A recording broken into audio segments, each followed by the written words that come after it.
full height.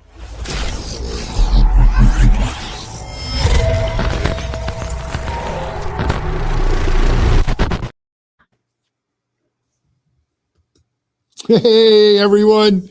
Well, good afternoon, or maybe it's good morning, or maybe even it's good evening where you're watching this. Who knows? But we're live here in Techstrong Gang for Tuesday.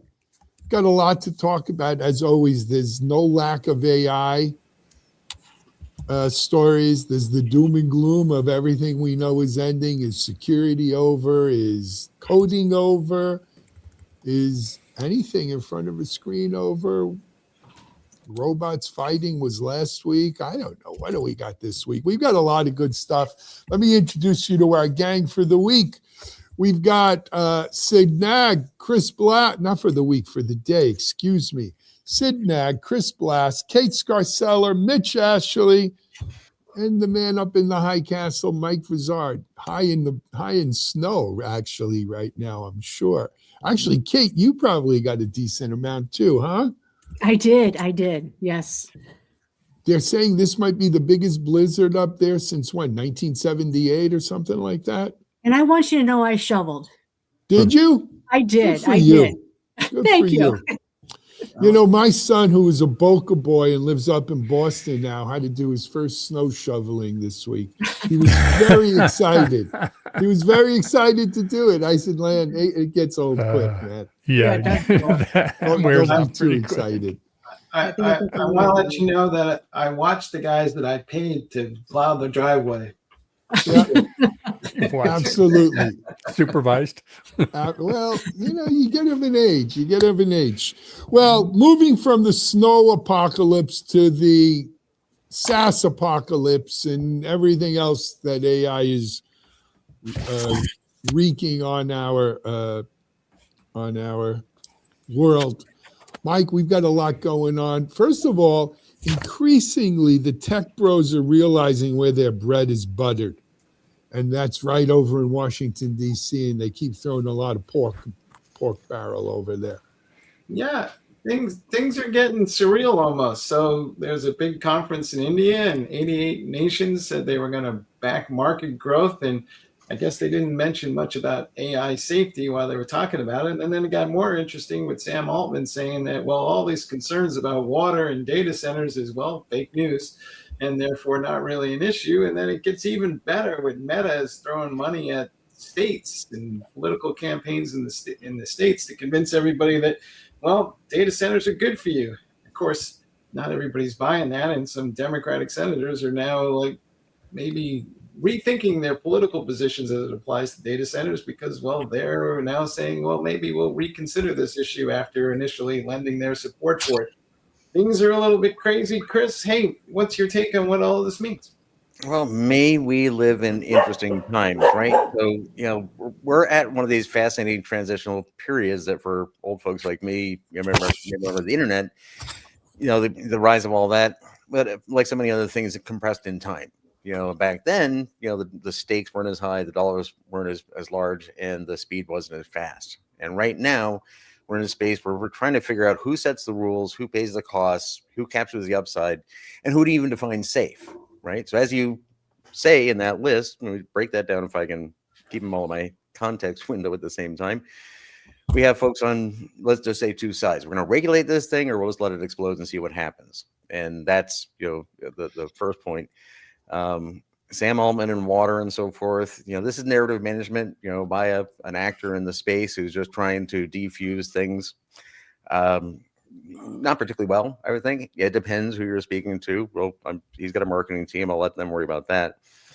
And yeah, and Meta, you know, directly playing politics right out in public. You know, we will just work with the states directly and try to guide things at the federal level based on that. So it's all happening at the same time, and the chessboard is very, very active. Yeah.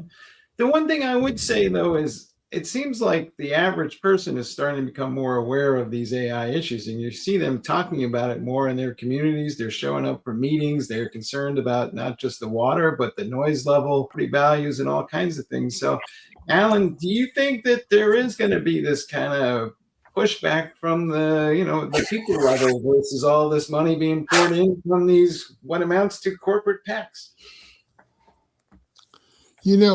Mike, it is a funny one, right? So first of all, it's a huge NIMBY issue, right? Everybody's all for data centers until they're being built near them. Secondly, it's the energy and water, right? Which I think stirs people up. No one likes to see the neon green glow of a nuclear reactor too close to them, though they don't really glow green, do they anymore? And then third, and I think this is going to be the one that really sticks. If I was a politician, I'd hang my hat on this. They don't create any jobs. You get a short-term construction boom, then those contractors go away, and this billion-dollar data center that we gave free taxes till the cows come home created all of 37 jobs. Yeah.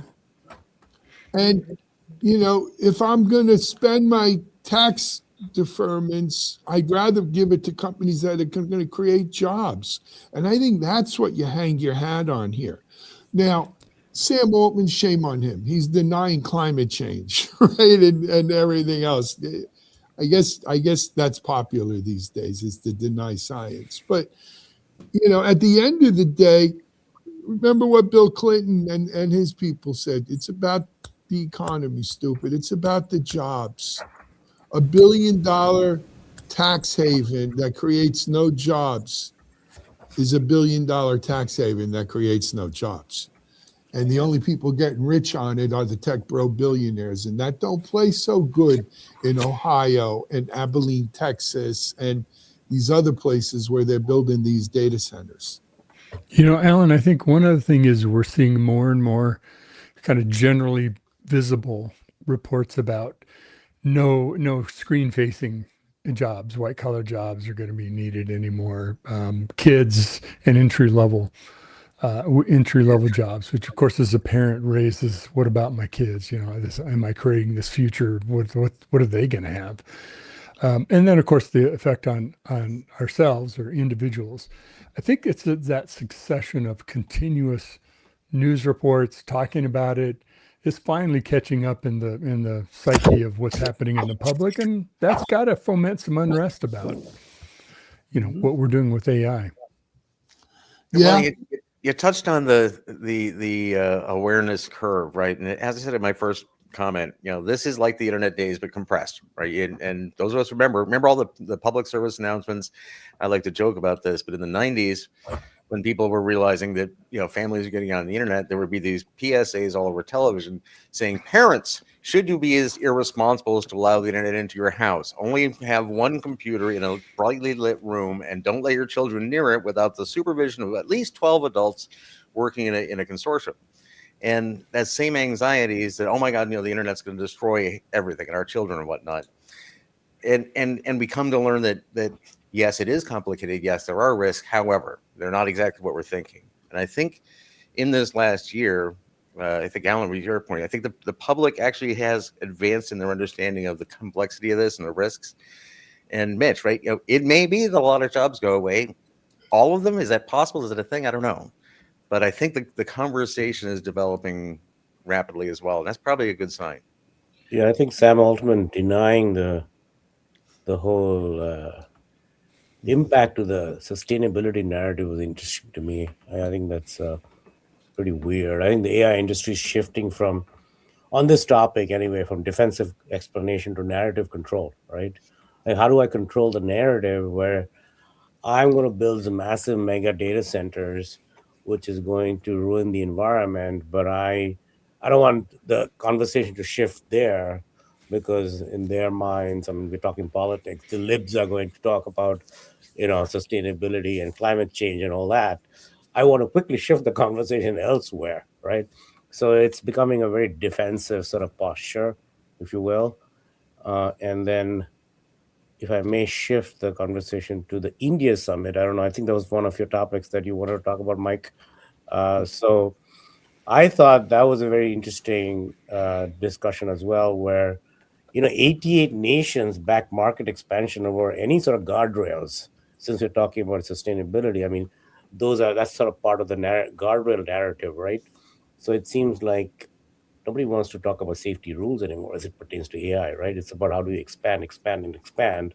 And I think this is sort of the beginning of what I call the multipolar AI ecosystem, where it's not just a US-China race. Now you're going to get India and all the 88 nations jump in, and it's going to be extremely chaotic, I think. So we got to watch that space is what I'm going to say. So I think that what's really going on here is you got a bunch of politicians that are so hard up for money for re-election that they take money from anywhere they can find it, and now suddenly the wind is changing, and they're looking up a little bit, and they're going, "Hey, the only thing worse than not having money to get elected is being defeated in an election because all my constituents are pissed off." So I don't know, Kate, what do you think?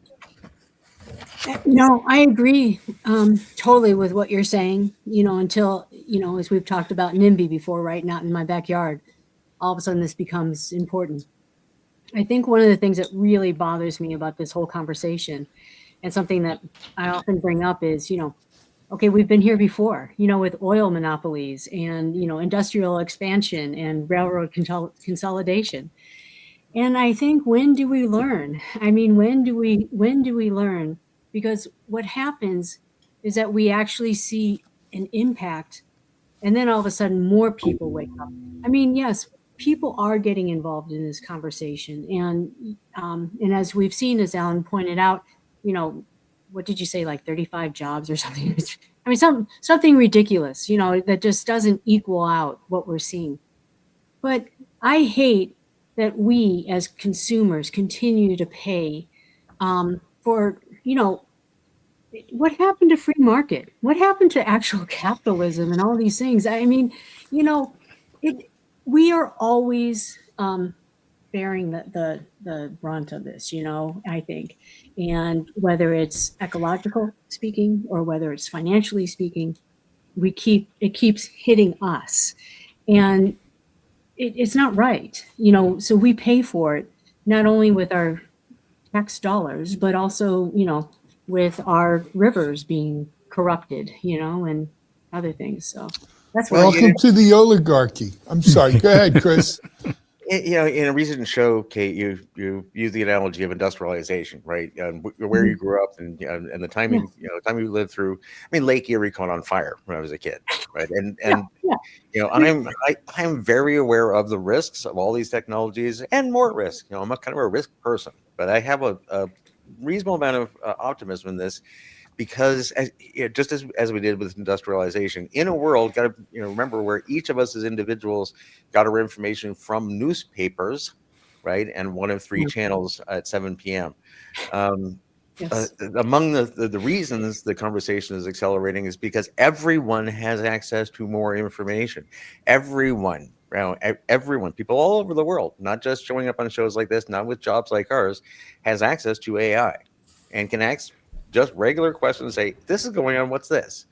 And these same tools that are accelerating everything else are accelerating the conversation. And Sid, to your point, I think, I try to be, as non-biased as possible on venues like this, but yeah, Sam, please, no, that's not good narrative engineering.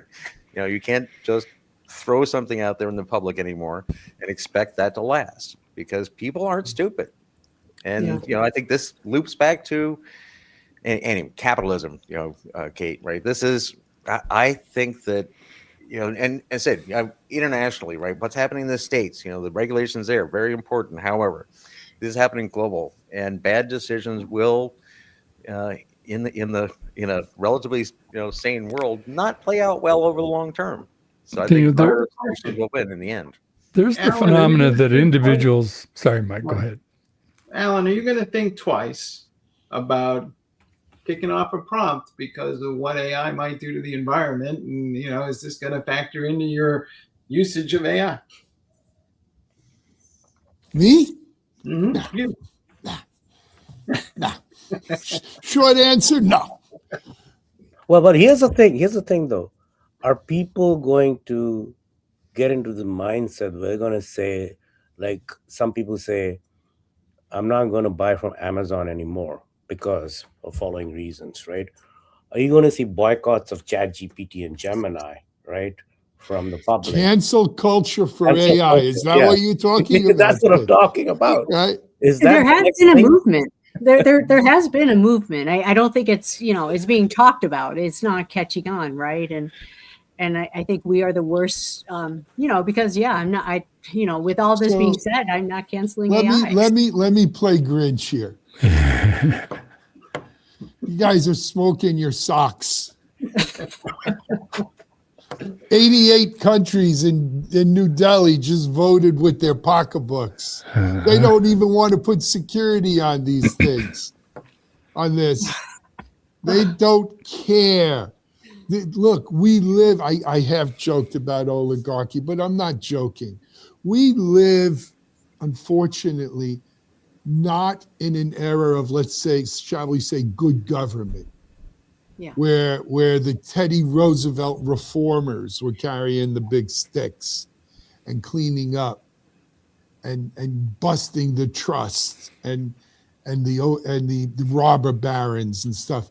We actually live in an age of the new robber baron. Instead of Vanderbilt, we got Musk. Instead of Rockefeller, we got Altman denying science, right?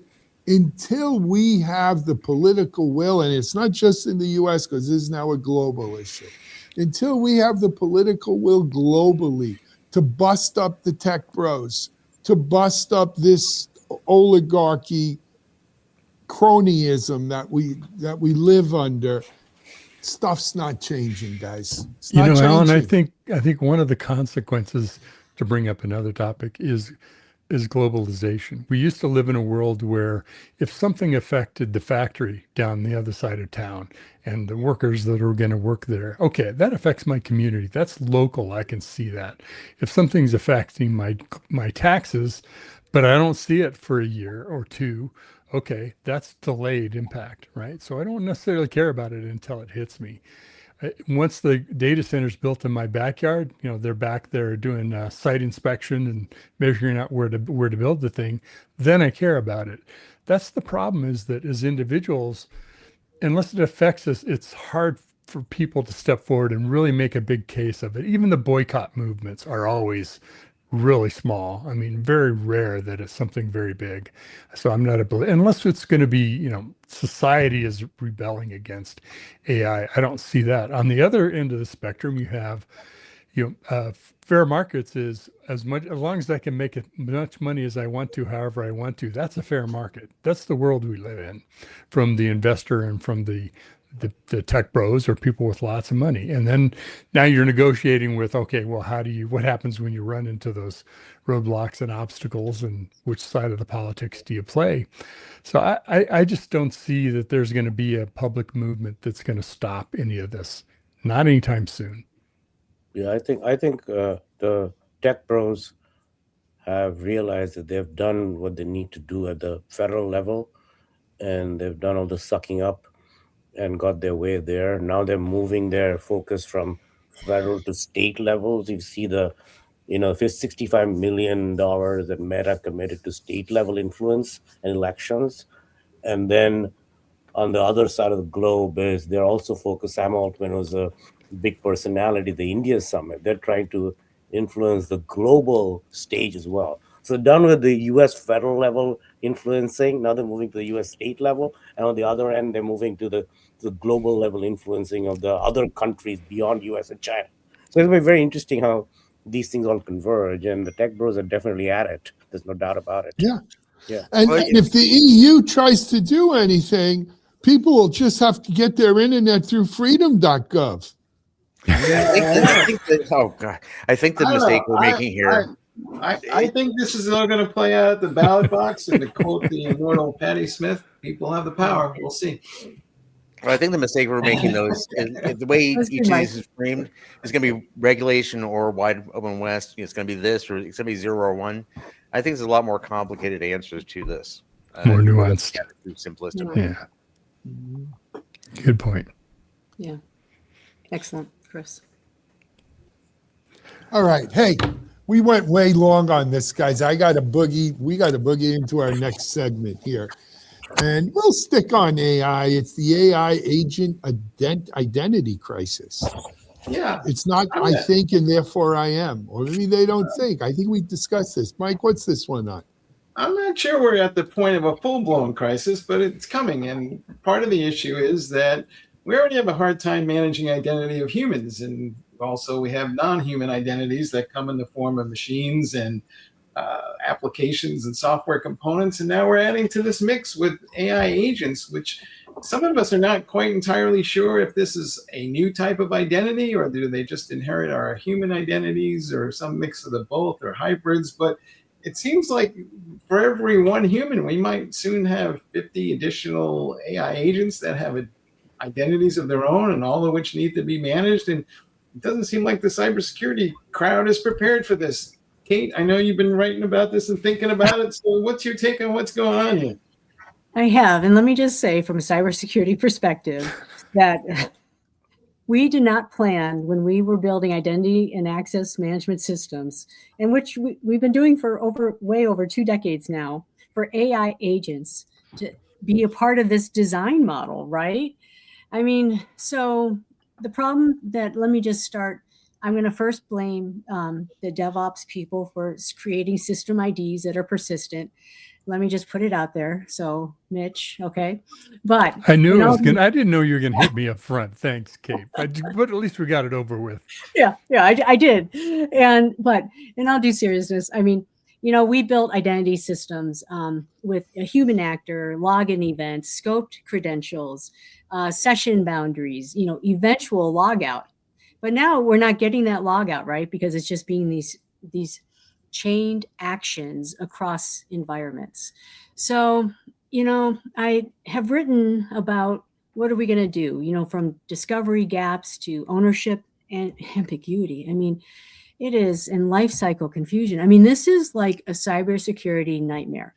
And so when it comes to identities, and it really comes, I think, we're going to have to take a look at behaviors. I really continue to focus on behavior-based because at the end of the day, we need to go and look at the behavior of agents and what they're doing. So the actor has changed. Get rid of static authorization. And the boundary must move this whole time of use. And the behavior will be the differentiator in trying to address agents. And at the end, authorization must be, multi-dimensional, which is really, from a person who has literally built identity and access management systems, it's this is a big challenge. And no, there's a sea change for sure. Yeah. But look at it this way, right? I've always said that IAM, Identity Access Management, is the killer app for cloud security. Right? When we did away with perimeters, identity control and access control based on identity and responsibility and role became the killer app. And now, doing that just for humans was a challenge. But then all of a sudden we added, 4 billion or 6 billion IoT devices that needed identity and access management. Then we added every frigging container that we run in a cloud native environment had to have its own unique identity. And by the way, a lot of these unique identities, what goes with them? Digital certificates. Yeah. Unique digital IDs that identify them, encrypt them, what have you. So, it's blown that up out of control. Now, we had APIs. It's an API economy, and all of them need identities too, because we got to integrate with them.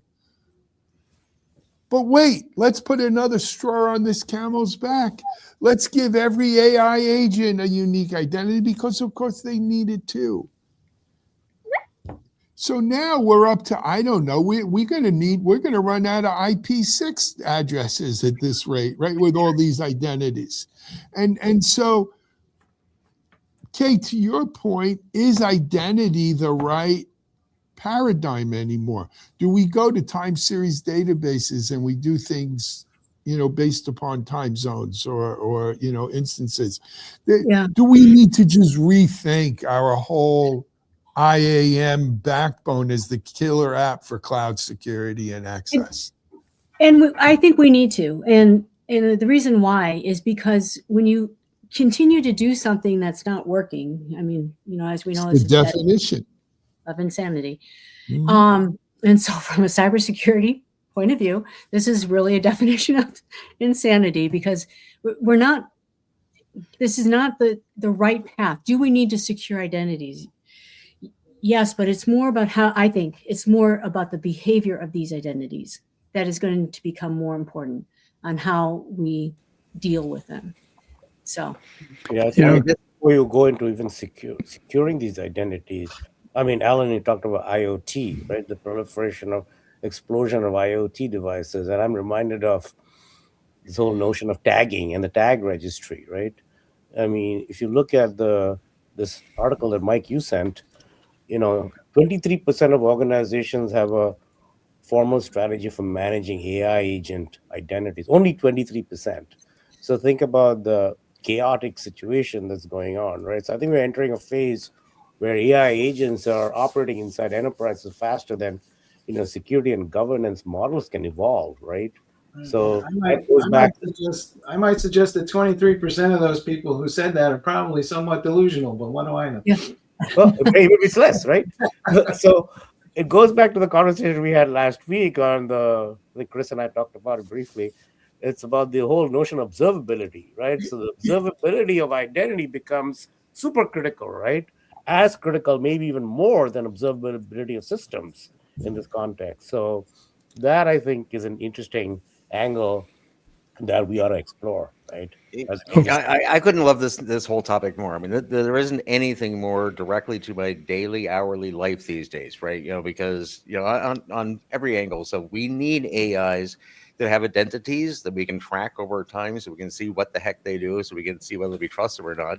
On the one hand, on the other hand, like you say, Kate, I have been physically, socially engineering myself into spaces people would rather not have me in, and have done things to keep me out of since the mid 70s, right? It just works. You can physically walk through security if you just pay attention to it.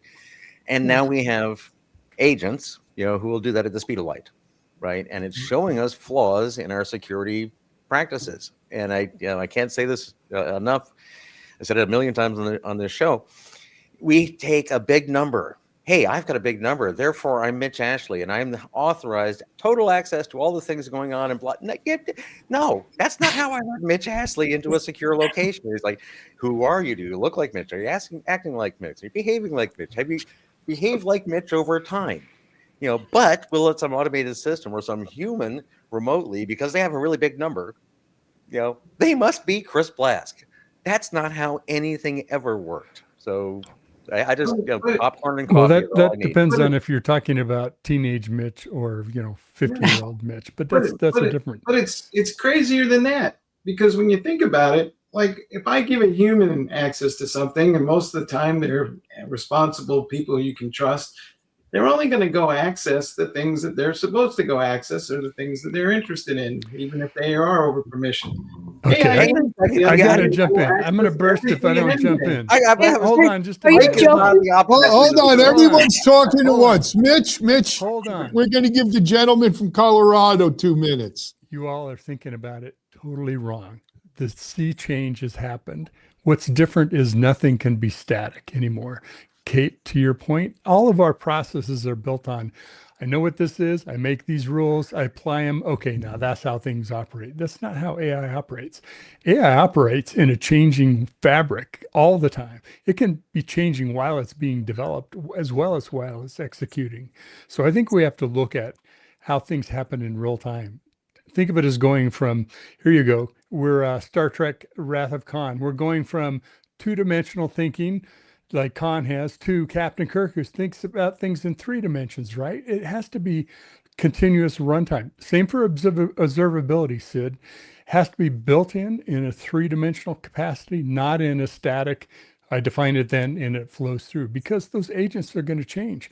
Agents can also be programmed or program themselves to thwart guardrails and the things that we put in place, right? We're not talking about the same thing, folks. I think Mike was just saying that to rile us all up, actually. That's you were, Well, you little he instigator. it worked. That would never happen. What are you talking about? But I will say, from a person as from a cybersecurity perspective, when we would go on site and on a company site, we would do some low hanging fruit cybersecurity products, some vulnerability scanning or something like that. But only because whenever we introduced an identity and access management program, it would go on forever. And customers would become so frustrated, and it was so expensive. I mean, and now it's like, are you kidding me? I mean, can you imagine walking into an environment saying, okay, you know what, we're going to handle this identity and access management project? I mean, that's that's you just can't do that today. It's back to So Ellen's point. It is fundamental. You can't hold, there's no accountability without identity. And you talk about yeah. behavior, you talk about governance, those are all accountability measures. So we have to figure out the identity problem for agents for sure. We do. And that's why I think we have to go to the behaviors, because, they act differently than humans. They're able to go for longer. I mean, they have so many unique properties that I believe that if we looked at this from a behavior perspective, that it would be just one way to start to corral this. And we look at how we actually, develop trusted systems and be, as humans, and it's exactly what you just said. We literally, the six of us, we have a history doing these shows together. We have a level of trust because we have experience. Take that away and just leave us with 6 identities, and we wouldn't know what to do. So human systems actually account for this all the time. We just need to get out of the 2-dimensional idea that digital systems will behave differently. I have a question. Mitch, what year will it be when we're playing this 3-dimensional chess that you're describing? Because I don't believe any of these systems currently exist. Stardate 1863.5. Make it so. Let's move along. Let's go to our third, because we're running a little late today already, guys. Sure. We're going, welcome to Gastown, Mike. This is a lovely idea. So the future of software development is going to be, agents. And a fellow has gone out and built what he's describing as the next, I guess we'll call it, software factory in the age of AI, and he's calling it Gastown. Mitch, I know you took a look at this, but what's your assessment? Is this kind of the first example of how software is going to be crafted in the future? Is this our new factory? And is this a place where you actually want to go to work? Well, I think what's unique about it is, we all hear about an SRE agent or a security agent or ops agent, whatever. This is more looking at, this is an open source project, and I think the idea is pretty brilliant. It looks at what the roles of different agents are. You have a mayor, that's your primary interface. You have polecats, he calls them, that are ephemeral workers that do tasks. You have refinery managers that manage the queues. You have witnesses to monitor things, deacons that run patrol loops, dogs that manage maintenance crews that are persistent agents for doing collaborative work. So what he's done is really assigned personas, if you will, or roles to what different agents do. And what I'm really fascinated about this is what people would do with it. It's kind of like the open cloud. Like, what will people do with this? How will this evolve? And is this the model? Maybe that goes to some of our thoughts around identity and roles and accountability. I don't know, but I think we're in this great experimentation renaissance phase with AI, the good or bad of it. But I think that's what's important about this, is what's the possibilities with a model like this. Yeah, I think this reminds me of the notion of, you mentioned SRE, Mitch, the notion of pods and squads that we talked about in the context of managing cloud environments, right? So this is sort of dozens of AI coding agents working simultaneously with each other, right? 20 to 30 agents in parallel. And it's like orchestrating a swarm, if you will, of AI workers, like distributed systems, right? So I think from my perspective, is maybe entering a new world of developer platform managed AI agents, in the same way that we talked about, managing cloud platforms when we have this explosion of microservices, right? So it's kind of a similar analogous. So maybe we can take some lessons learned in the world of managing microservices, the cloud analog, and then bring that to this whole agent management of the swarm of AI workers, if you will. So that's my thought. I thought that this was the coolest. And I think it reminded me so much of Sims, like the Sim characters. Do you guys remember? Doesn't yeah. it sort of Oh, remind you love of that? love those. Yeah. Yeah. I mean, you can like develop, like, I'm like, this is actually really cool. And it might be a way to get people involved in looking at software production and AI, which is something that we need to do. I think it makes us look at it differently, which I think is, again, really cool. And also fun. I mean, this is like a gamification, and which I think will bring a lot of people into the possibility of looking at how do we do this differently. Well, think about it. You can have garbage collectors. You can have infrastructure builders, a hazmat team that comes in and cleans up the mess that gets created. Almost seems like we need a mayor of sorts, right? Umpire.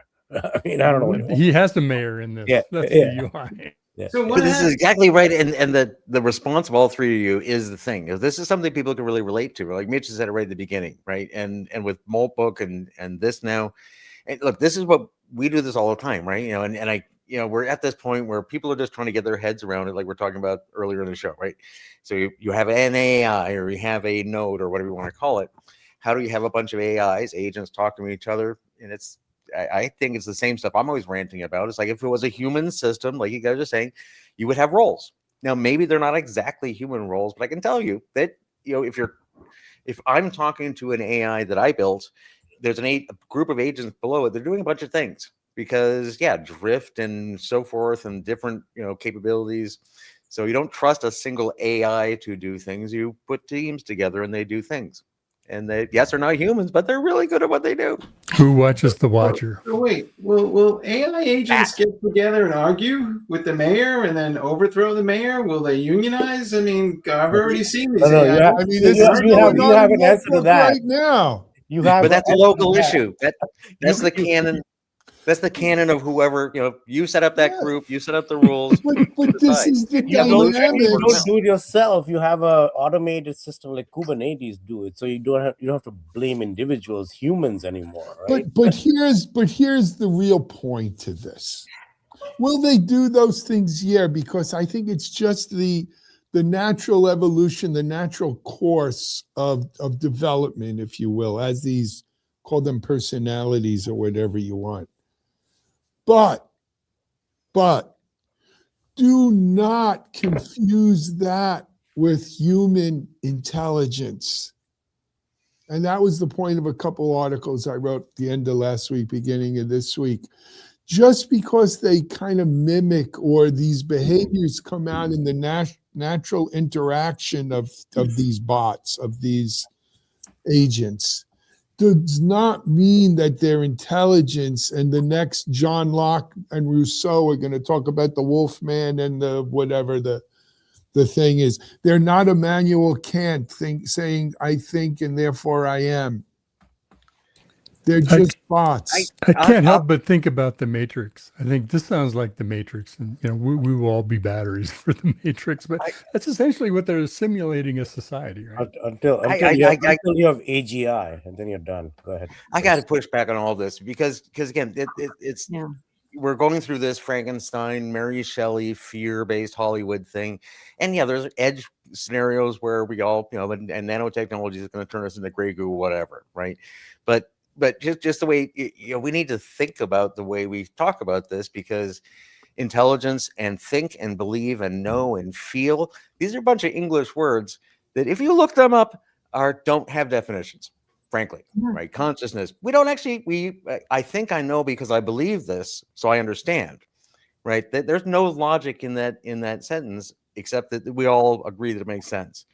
So I think we need to get over, these are not human beings. They do not act like human beings. Are they thinking or knowing or understand? I don't really care. No, there might be, Chris, there might be definitions of intelligence other than human intelligence. I actually agree with what Chris is saying in a huge way, because, and he brings up, these words that we don't, even we as humans have, I think, a difficult time, putting parameters and conditions around words. And, you know, I don't understand. Sometimes I'm like, you know, I hate to say, I want to say that we're idiots if we think that AI, and I hate to say that because, you know, but, you know, AI is not sentient. I mean, they're not. And they are there to augment humans. That's it. That's all it's meant to do. And We're out of time, so that is it. I'm going to end it with this one though: red pill or blue pill. Take your choice. Hey, we've got Techstrong TV coming up on the replay here. We'll be back tomorrow more with our Wednesday Techstrong Gang, and I'm sure we'll continue the provocative conversations around this. Is Mike Vizard really an AI bot just egging us on? Stay tuned. Therefore I am. Stay tuned. He's Morpheus. Yeah. Until next, I thought more like Agent Smith, but yeah, until next time. Hello, Neil. Until next time, though, this is Alan Shimel. We're out. Enjoy your day.